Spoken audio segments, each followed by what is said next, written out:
resource person before maisaling sila sa pagdinig ay isang mabuti, or is it ethical practice po sa ating mga mababatas? Alam mo, hindi dapat sila kumakausap sa resource persons.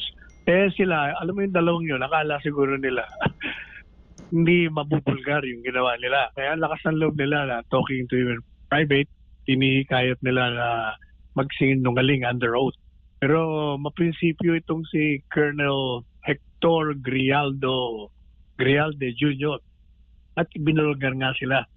Kaya yun subornation of perjury yan. Isang krimen kung saan ang isang tao ay hinihikayat ang isa pang tao na magsinungaling siya under oath. Kaya sila ang dapat nakasuhan Ngayon, ang dapat na kumaso dyan, si Colonel Grialde sapagkat siya ang offended person. Siya ang dapat mag-file. Kaya yung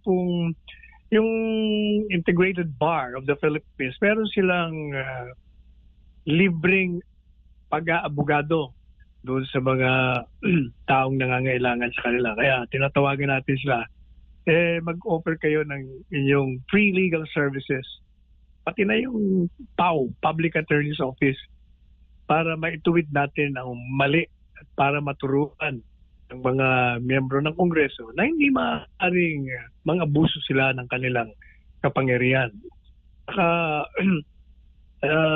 Hindi rin hindi kailangan ng may Grialde para masira ang karakter ng proceedings. Mulat sa poll, alam na natin, politika yan. Kahit ang wala yan si Colonel Grialde dyan, talagang questionable na yung ginagawa nila. Dahil nga politika ang pinairal nila. Ayun. Yun yung dapat magandang practice dyan, Attorney Sal.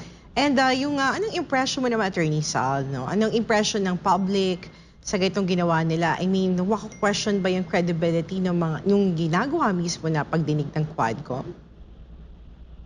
Kaya nga nang sinabi ko, you don't need Grialde to question the credibility of the proceedings.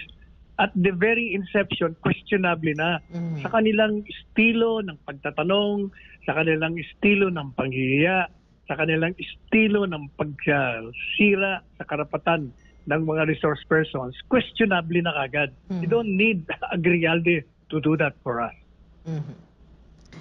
At kasi ang iniisip daw ngayon, Attorney Sal, baka naman daw pag-initan si Grijalde kapag humarap na ulit ito sa Quadcom.